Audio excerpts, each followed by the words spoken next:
Today is a day of remembrance for many across the nation, where we pay tribute to those who died while serving our country. Lindsay Jackson met with a family in Clay County. She found out how they're honoring their son who lost his life in Afghanistan 8 years ago. Lindsay. Jackie and Bill Pilkins say their son Aaron Fields was someone who cared for anyone, no matter who they were. We used to be one of those families that loved a 3-day weekend, and it was barbecue and fireworks and whatever.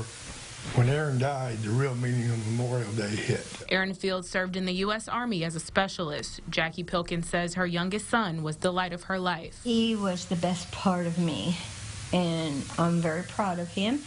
When he was younger, he was very shy and didn't speak much, and it took him a long time to warm up to people. She says when Aaron joined the Army, she noticed a change.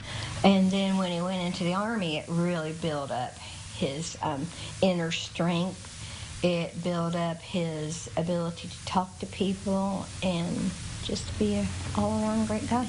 Aaron spent 6 years in the Army before he was killed in action in Afghanistan. His parents say May 21st, 2012, their greatest fear became a reality.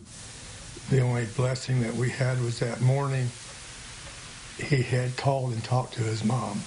So she got to talk to him and actually got to say goodbye, not knowing that was the last time that she would get to say goodbye. But, I mean, that was a blessing.